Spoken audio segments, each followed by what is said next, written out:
Welcome back, everybody. My name is Tucker, and today we're once again going to be talking about the Memphis Grizzlies, but not specifically about the trade they made at the deadline, but more so about what I believe could potentially be their plan long-term with this group, and we got some clues to that based off of the deal that they just made at the deadline, acquiring Justise Winslow. But really quickly before we get started, if you enjoy the NBA, then consider subscribing. I upload basically every single day. Okay, so the Memphis Grizzlies are a team that I've complimented their rebuild and what they're going through right now multiple times, whether it was last offseason post Marc Gasol and the Mike Conley trades, or earlier in this season once it became clear that they were actually a playoff contender, and then most recently as a few days ago when I gave them an A+ for the aforementioned Justise Winslow trade. And this includes drafting my second favorite player in the 2018 draft behind only Luka Doncic and Jaren Jackson Jr., the no-brainer selection of Ja Morant, and the great compensation of the Gasol and the Conley trades, and then now moving forward to the Winslow trade. I think they've done a fantastic job every step of the way. But now comes the tricky part. How do you go from a team that is good, has low expectations, is kind of a fun team, and one of the better stories around the league, to a team that's actually great and a potential championship contender? How do you bridge that gap? Now, obviously, it's very early to be considering those kinds of things when you're thinking about the fact that Jaren Jackson Jr. is one of the youngest second-year players in the entire league, and Ja Morant is one of the younger rookies in the entire league. So you don't want to get too far ahead of yourselves, but as a front office, you do need to think about these things, and I really think that's what Memphis is doing. And I honestly believe that they have multiple paths to potential contention over the next few seasons, depending on which one they want to take and which moves become available to them over the next few seasons. And obviously it all begins with this fantastic pairing of Jaren Jackson Jr. and Ja Morant. It's extremely difficult, probably the hardest thing to do in the NBA in terms of building a team, to get players that are potential All-NBA or superstar caliber guys, and I'm putting both of those guys in that category. And it's even more difficult to get two guys like that fit together, and they've managed to do just that. Now, there's obviously no guarantee that either of them become as good as I think and many other people think that they will, but it seems like they've done the most difficult part to this point in finding those two guys, and primarily how good this team ends up becoming over the next handful of years is going to depend on those guys' development, obviously staying healthy as well. However, it's my belief that when the time comes, I think this team has set themselves up extremely well to potentially make a big move and trade for another star or superstar, whether it's this offseason or the following or even the one after that. And yes, I said when a star becomes available, not if, because it always seems to happen. Every single time we have one of these lulls that we're in right now where it doesn't seem like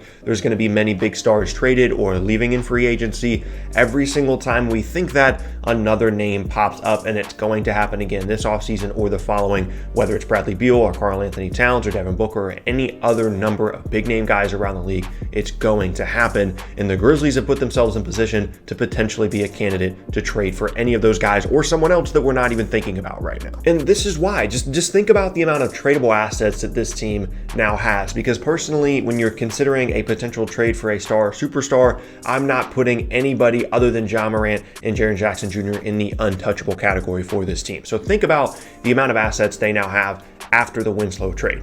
They have Dillon Brooks, whose new extension makes it easier to put him in a big trade salary-wise. Justise Winslow, who makes $13 million this year, next year, and a player option for a team option for the third. Other young players like Brandon Clarke and Grayson Allen. They have Utah's 2020 first, plus a ton of other salaries for matching purposes and varying levels of assets, like Jonas Valanciunas, Gorgui Dieng, Kyle Anderson, and Tyus Jones. Now, some of you watching this video might see that list and think, oh, they're not trading this guy or that guy. They have such a bright future. Why would they trade Brandon Clarke or Dillon Brooks? I'm not saying they're going to. I'm just saying that if the opportunity came up, they have put themselves in a position to at least be a contender for some of the bigger names around the league. So considering their bright future, yes, right now it's probably too early to be considering moves like this, but you still have to consider them. And when you look at the assets that they have, they're in a fantastic position. So now, continuing along this path, this idea that they could potentially make a big move, let's just consider for a moment that we get to the offseason and Bradley Beal decides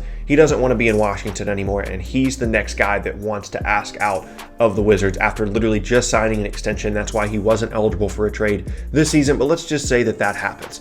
Why wouldn't the Grizzlies at least explore the idea of trading for someone like Bradley Beal, considering the fact that they're not going to come close to signing anybody as good as him in free agency, even if they do have the cap space, which they will 2 seasons from now, that's kind of irrelevant because for franchises like Memphis, you just don't get an opportunity to bring in guys like Beal in free agency. That's just not how it works. And when you look at the assets that the Grizzlies have, there's a ton of options for them here. Potentially, using Jang's big expiring, plus Winslow, plus Clarke, and or Grayson Allen, the Utah pick, and then maybe their top 10 protected the following year as well. I'm not necessarily saying that's what they would or what they should offer in exchange for Beal. I'm just creating a framework that this team could potentially offer to Washington, whether you think that's enough or whether you think it's not enough or too much or whatever.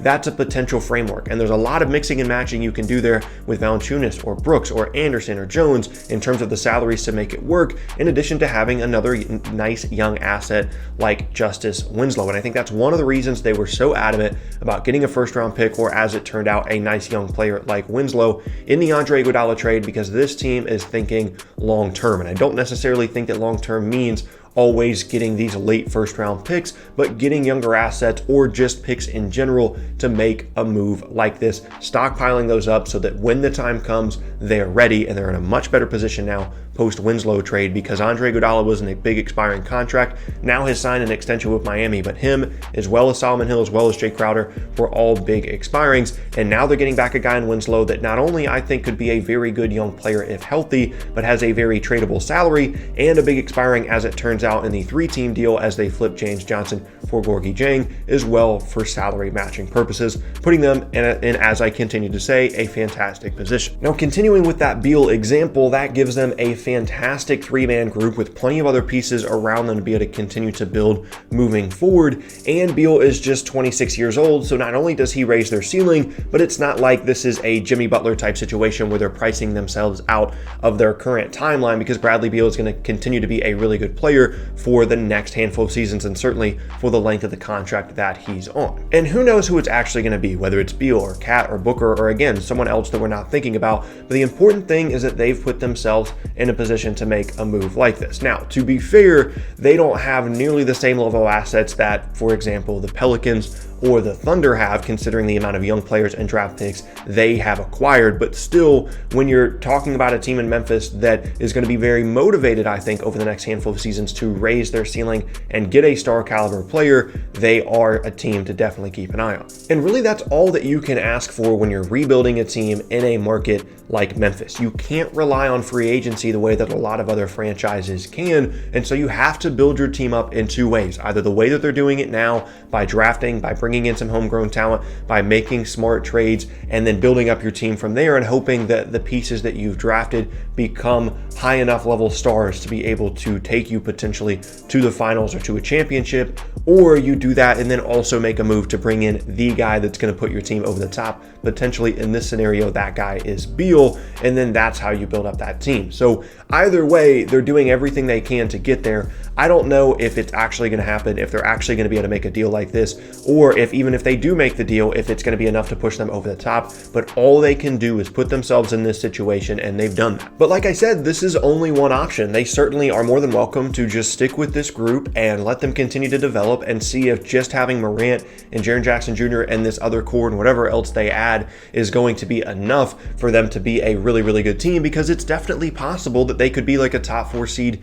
in the West just with this core if they continue to grow, just based off how good that they have been early. I'm just considering the fact that maybe there is another plan in the works based off of the Winslow trade and some of the other moves that they've made to stockpile some assets and potentially add another really good player to that core of Morant and Jaren Jackson Jr. Now, to be honest, in the back of my mind, I do question a little bit if they have what it takes with this current group to become a great level team without another piece, another star, especially without having their first round pick this upcoming season. But at the end of the day, these guys, as I've said multiple times in this video and previous videos, have been one of the best stories of the NBA this season. Having Morant and Jaren Jackson Jr., 2 guys that are so young, a second-year guy and a rookie, likely the rookie of the year unless Zion continues to be absolutely incredible for the rest of the season.